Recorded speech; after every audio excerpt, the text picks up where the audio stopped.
Student, हमारे पास topic है विलगित गोलीय चालक की धारिता। देखिए, विलगित का मतलब है कि यह एक ऐसा निकाय है जिसकी अवस्था में किसी प्रकार से कोई परिवर्तन नहीं किया जा सकता। ठीक, गोलीय एक वृत्ताकार गोलाकार भाग हमारे पास है, चालक है। हमने ये माना एक कैपिटल आर त्रिज्या का एक विलगित गोलीय चालक है जिसकी त्रिज्या कैपिटल आर है। हमने इसे प्लस क्यू आवेश के द्वारा आवेशित किया। जैसा कि हमें पता है, चालक वर्ण जब आ जाता है तो हम कहते हैं कि ऐसी परिस्थिति में संपूर्ण आवेश गोलीय सतह पर समान रूप से फैल जाता है।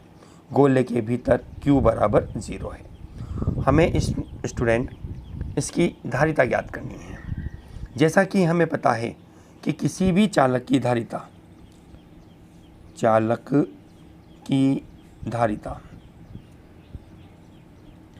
C बराबर होती है Q/V। समीकरण नंबर 1। हमें यहाँ पर इस गोलीय चालक के लिए विभव का सूत्र ज्ञात करना है। तो हम पहले लेसन नंबर 3 में हम पढ़ चुके हैं कि हम जानते हैं चूँकि चालक की सतह पर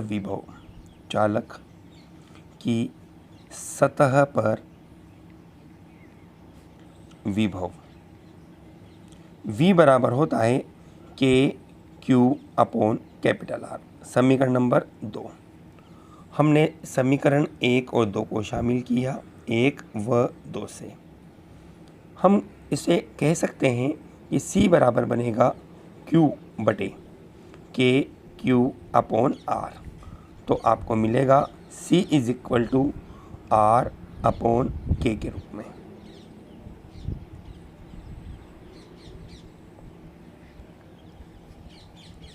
स्टूडेंट, यहाँ K डिपेंड करता है माध्यम की स्थिति पर। हमने ये कहा यदि माध्यम वायु या निर्वात हो तो आपके पास C0, मैंने 0 इसको लिख दिया माध्यम वायु या निर्वात के लिए, तो इसको लिखा जा सकता है R/K की जगह 1/4 पाई एप्सिलॉन। तो आपके पास बनेगा C0 = 4 पाई एप्सिलॉन R। यहाँ आपके पास यह माध्यम वायु या निर्वात की उपस्थिति में धारिता होती है। स्टूडेंट, यदि आपके पास नंबर 2 के रूप में कहें, यदि अन्य माध्यम उपस्थित हो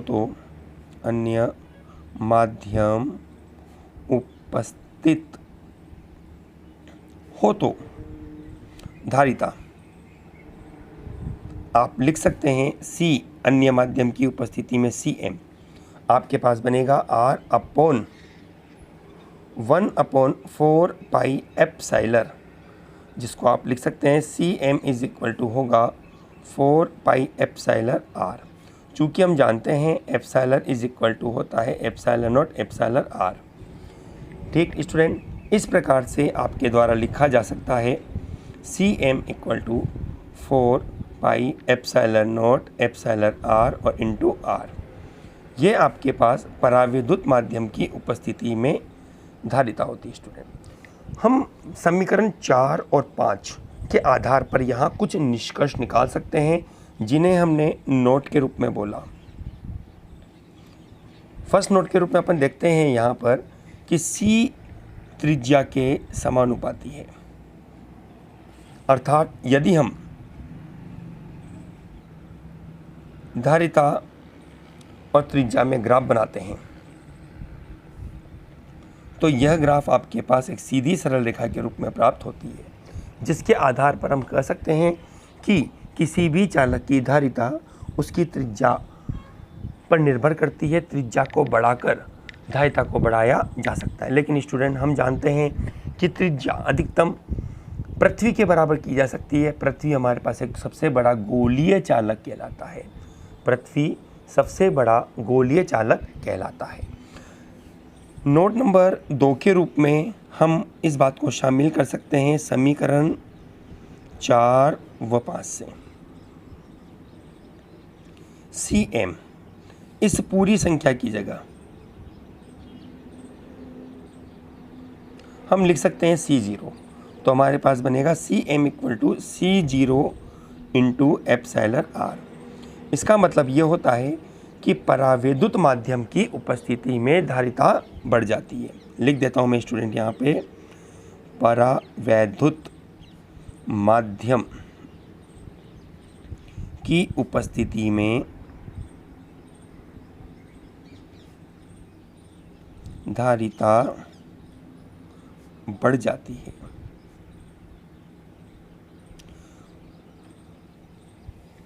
ठीक स्टूडेंट, इस आधार पर अपन देखते हैं कि यदि मुझे किसी गोलीय चालक की धारिता को आकार में परिवर्तन किए बिना मैं धारिता बढ़ाना चाहता हूँ, तो मुझे वहाँ पर परावैद्युत पदार्थ की जो प्रकृति होगी, यदि मैं उसको बढ़ा देता हूँ तो धारिता स्वतः ही बढ़ जाती है। स्टूडेंट, ये तो था हमारे पास संधारित्र गोलीय चालक की धारिता पर आधारित व्यवस्था। इससे रिलेटेड एक छोटा सा सवाल हमारे पास है स्टूडेंट यहाँ पर, जिसके लिए हम ये कह सकते हैं यहाँ पर क्वेश्चन के रूप में। क्वेश्चन है हमारे पास यहाँ, पृथ्वी की धारिता ज्ञात कीजिए यदि r बराबर 6400 किलोमीटर। ये क्वेश्चन आपके पास है जो कि इसी सवाल पर डिपेंड करता है। स्टूडेंट, यहाँ हम देखते हैं कि r बराबर आपको दे रखा है 6400 किलोमीटर, जिसको आप मीटर में कन्वर्ट करोगे तो 6400 इंटू 10⁻³ मीटर आपके पास हो जाएगा। हमें यहाँ c ज्ञात करना है।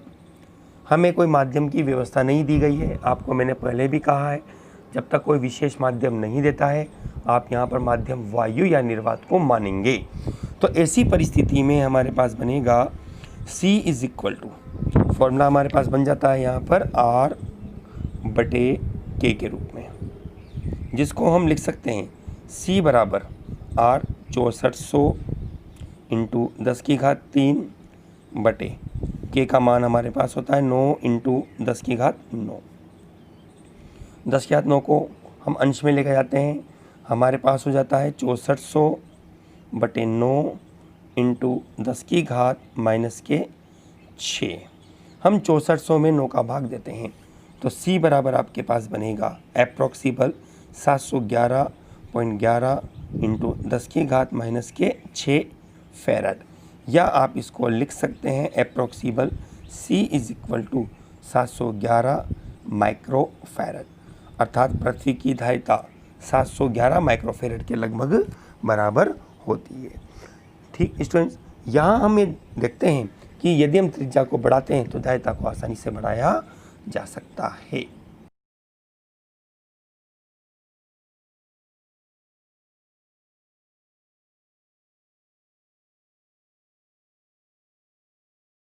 स्टूडेंट, हमारे पास इस लेसन का एक महत्वपूर्ण भाग है संधारित्र।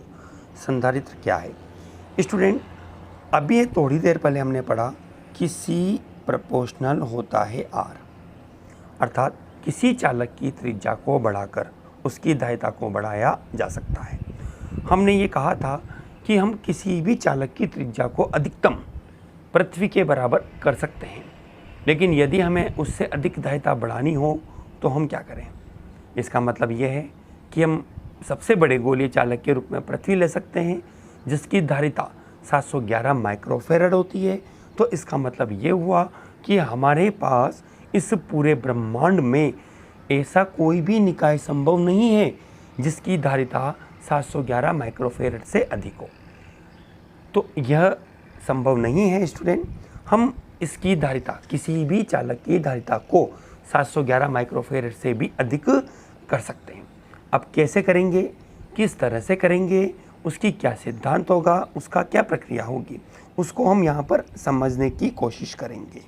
देखिए, हम जानते हैं किसी भी चालक की धारिता जो होती है आकार में वृद्धि करके बढ़ाई जा सकती है।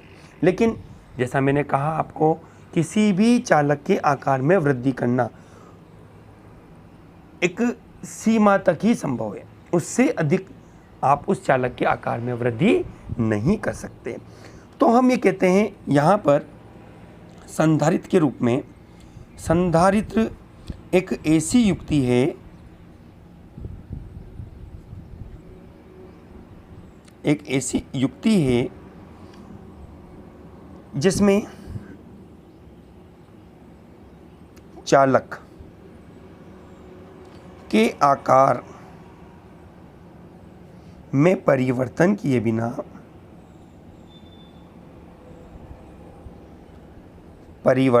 किए बिना उसकी धारिता को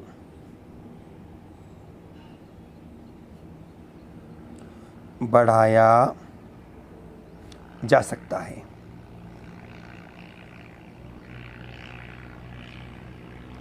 देखिए, ऐसी परिस्थिति में हम क्या करें, यह सिद्धांत किस घटना पर आधारित होगा, कैसे होगा। हमने पढ़ा है कि किसी भी चालक को जब आप आवेशित करते हैं तो उसके विभव में वृद्धि होती है। अर्थात किसी चालक को Q आवेश दिया जाता है, यदि उसके विभव में V वृद्धि होती है तो हम कह सकते हैं कि Q समानुपाती होगा V, या हम कह सकते हैं कि Q बराबर होगा CV। C एक समानुपातिक नियतांक है जिसे चालक की धारिता कहते हैं। हम इसको इस तरह से लिख सकते हैं कि C बराबर होगा Q/V। स्टूडेंट, यहाँ ये घटना हम देखते हैं कि C प्रोपोर्शनली Q और C प्रोपोर्शनली 1/V। यदि हम किसी चालक के विभव में कमी करते हैं तो धारिता का मान क्या होगा, बढ़ेगा। विभव में कमी करने पर धारिता का मान बढ़ाया जा सकता है। तो हम एक ऐसी युक्ति तैयार करेंगे, एक ऐसी युक्ति तैयार की जाएगी जिसके विभव में कमी होगी, जिसके विभव में कमी करके पुनः उसी विभव प्राप्ति के लिए उस निकाय को आवेश दिए जाएंगे। जब उस निकाय को आवेश दिए जाते हैं तो पुनः उसकी धारिता में वृद्धि होगी।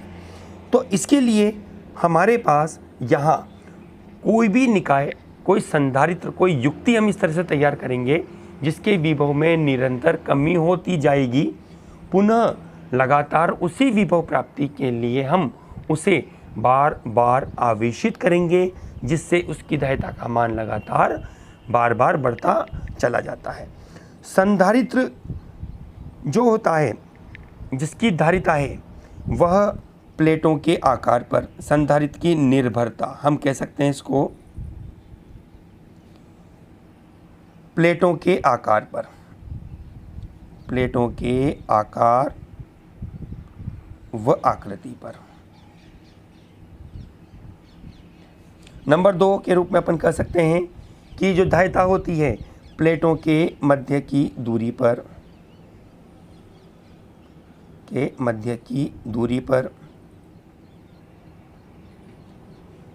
नंबर 3 के रूप में कह सकते हैं अपन प्लेटों के मध्य उपस्थित माध्यम की प्रकृति पर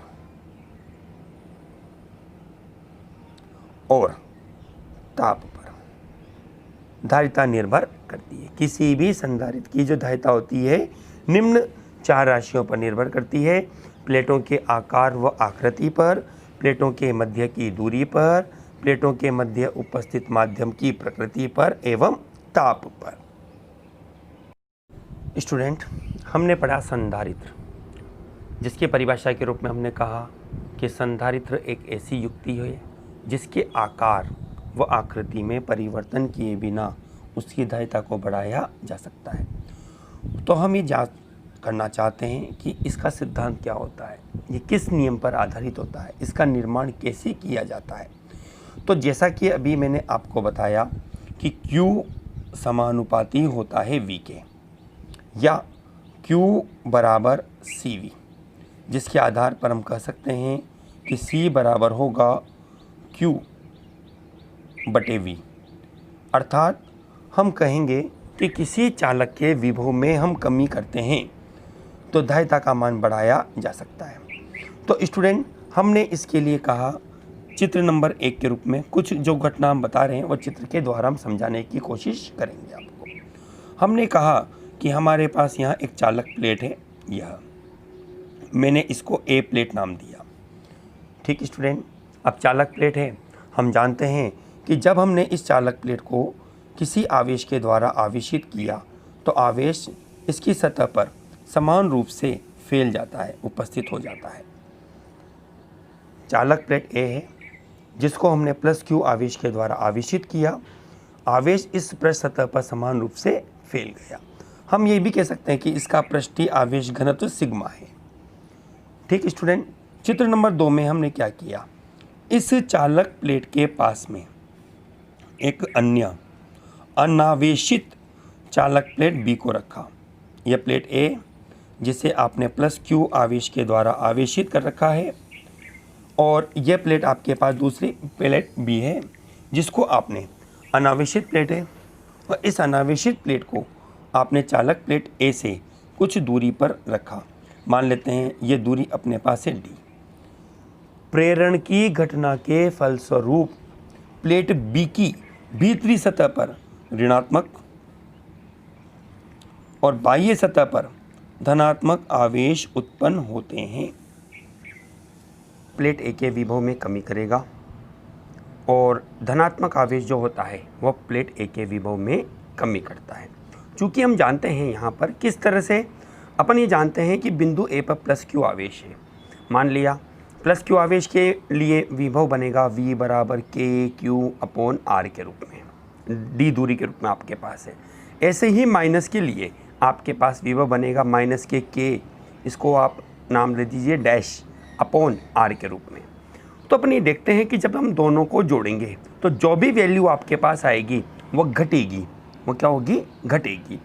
लेकिन धन के रूप में अपन लेते हैं, यदि इसको हमने माइनस की जगह धन लिया तो ये जुड़ेगी। हमें करना क्या है? हमें इस नियम के आधार पर विभव में कमी करनी है। तो विभव में कमी करने के लिए यहाँ पर सबसे महत्वपूर्ण आवेश जो रहेगा वो ऋणावेश होगा। यह ऋणावेश क्या करेगा? प्लेट ए के विभव में कमी करेगा। तो हम क्या करेंगे? जब प्लेट ए के विभव में कमी करेगा तो दोबारा से इसके विभव को बढ़ाने के लिए आपको आवेश क्यू देना होगा। ठीक, तो जैसे जैसे जब आप बार बार क्यू आवेश दोगे तो इसकी धारिता का मान भी क्या होगा? बढ़ेगा। लेकिन शर्त क्या है? सबसे पहले आपको इस प्लेट ए से जो धनात्मक आवेश है इनको यहाँ से हटाना होगा। तो चित्र नंबर 3 में हमने क्या किया कि प्लेट बी की हमने बाह्य सतह को भू संपर्कित कर दिया। ये अब भू संपर्कित करने से क्या होगा? भू संपर्कित करने से यह हुआ कि पृथ्वी से इलेक्ट्रॉन्स आते हैं और इन धन आवेशों को यहाँ से ग्रहण कर लेते हैं। इस प्रकार से इस प्लेट बी पर केवल ऋण आवेश उपस्थित रहता है और प्लेट ए पर ऑलरेडी आपके पास धन आवेश उपस्थित है। ठीक है, तो इस प्रकार से हम ये देखेंगे कि प्लेट बी के द्वारा प्लेट ए के विभव में निरंतर कमी होगी, जिससे पुनः आवेशित करने के लिए बार बार आवेश स्थानांतरित किया जाएगा और जिससे इसकी धारिता के मान में वृद्धि होती है। स्टूडेंट, एक बात और यहाँ पर हम देखते हैं कि यहाँ हम इस बात को नोट करते हैं कि जैसे जैसे हम विभव बढ़ाते हैं तो धारिता का मान यहाँ पर बढ़ेगा। हम ये देखना चाहते हैं कि प्लेटों के मध्य विद्युत क्षेत्र की व्यवस्था क्या होगी, विद्युत क्षेत्र कितना होगा। तो हम ये देखते हैं कि यदि एक प्लेट के लिए विद्युत क्षेत्र की तीव्रता E1 बराबर सिग्मा अपॉन 2 एप्सिलॉन नॉट रहती है। चूँकि चालक प्लेट है, हमने पढ़ा है कि चालक प्लेट के लिए विद्युत क्षेत्र की तीव्रता सिग्मा अपॉन एप्सिलॉन नॉट होती है यदि माध्यम वायु या निर्वात होता है। लेकिन यहाँ हम देखते हैं कि आपने जब इस पृष्ठ को आवेशित किया तो ऐसी सतह के लिए तो सिग्मा अपॉन एप्सिलॉन नॉट बनेगा, लेकिन आपने एक सतह को यहाँ से इग्नोर कर दिया, हटा दिया, रिमूव कर दिया, केवल एक भाग रहा। तो हमने कहा आवेश की मात्रा भी क्या हो गई? आधी हो गई। तो ऐसी स्थिति में E1 बराबर हो जाएगा सिग्मा अपॉन 2 एप्सिलॉन नॉट। इसी प्रकार से प्लेट बी के लिए E2 बराबर सिग्मा अपॉन 2 एप्सिलॉन नॉट। इस प्रकार से हम ये कहेंगे यहाँ पर कि हमारे पास कुल तीव्रता E बराबर लिखी जा सकती है sigma upon 2 epsilon not plus sigma upon 2 epsilon not. आप एलसीएम लोगे इसका, सोल्व करेंगे 2 epsilon not sigma plus sigma, तो ई बराबर आपको मिलेगा सिग्मा अपॉन एप्सिलॉन नॉट। यह आपको अब ध्यान रखना है स्टूडेंट, ये एक मोस्ट फार्मूला हो जाता है जो हम आगे कई गणितीय गणनाओं में इसका सीधा ही हमारे द्वारा उपयोग किया जाएगा कि प्लेटों के मध्य विद्युत क्षेत्र की तीव्रता ई बराबर होगी सिग्मा अपॉन एप्सिलॉन नॉट के रूप में। यहाँ हम एक बात और देखते हैं स्टूडेंट कि हम इन प्लेटों के आकार में परिवर्तन किए बिना हम विद्युत क्षेत्र की तीव्रता को कैसे बढ़ाएं? सिग्मा के आधार पर। सिग्मा होता है पृष्ठीय आवेश घनत्व और हम जानते हैं सिग्मा बराबर होता है Q बटे ए। आप केवल क्या कीजिए, क्योंकि क्षेत्रफल ए प्लेटों का क्षेत्रफल हम इसको बार बार नहीं बढ़ा सकते हम, लेकिन Q को परिवर्तित कर सकते हैं।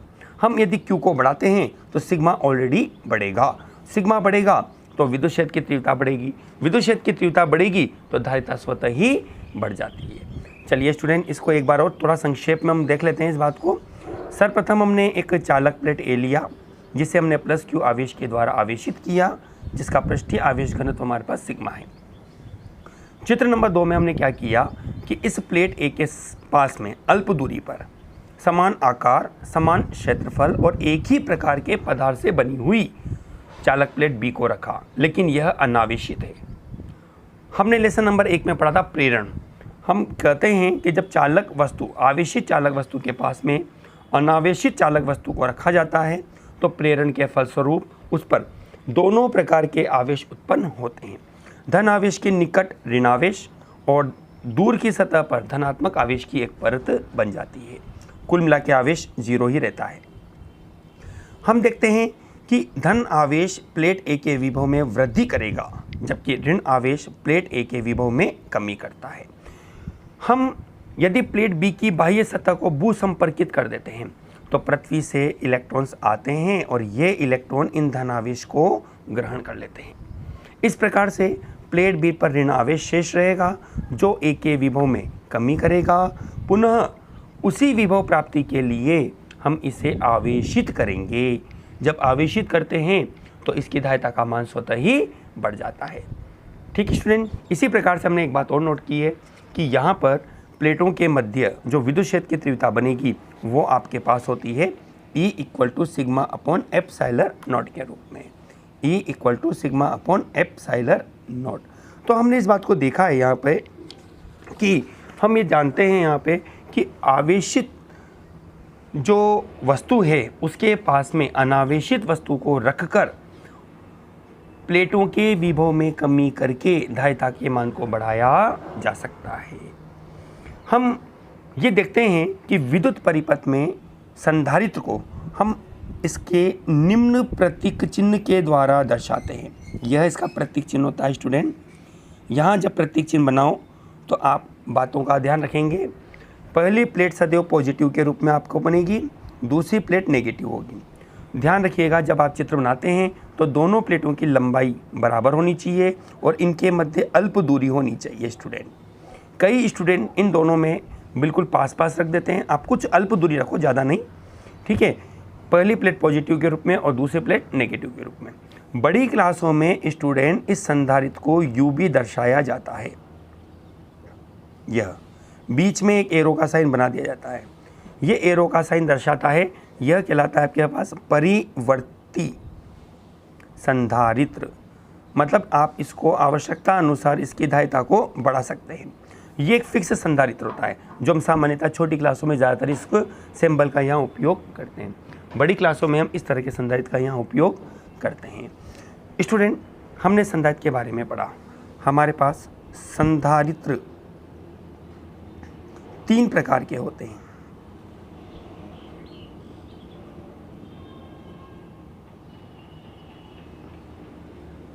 नंबर 1 हमारे पास है समांतर प्लेट संधारित्र। नंबर 2 हमारे पास है गोलीय संधारित्र।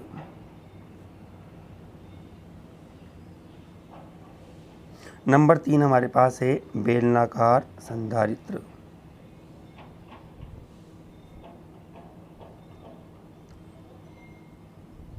ठीक है स्टूडेंट, इस तरह से हमारे पास हमारे कोर्स में संधारित्र 3 प्रकार के हैं, समांतर प्लेट संधारित्र, गोलीय संधारित्र और बेलनाकार संधारित्र। हमारे सिलेबस में समांतर प्लेट संधारित्र की कुछ विशेष स्थितियां और गोलीय संधारित्र उपस्थित है। बेलनाकार संधारित्र हमारे सिलेबस में नहीं है स्टूडेंट। इन संधारित्र की नेक्स्ट वीडियो हम आपको बहुत जल्दी प्रस्तुत करेंगे।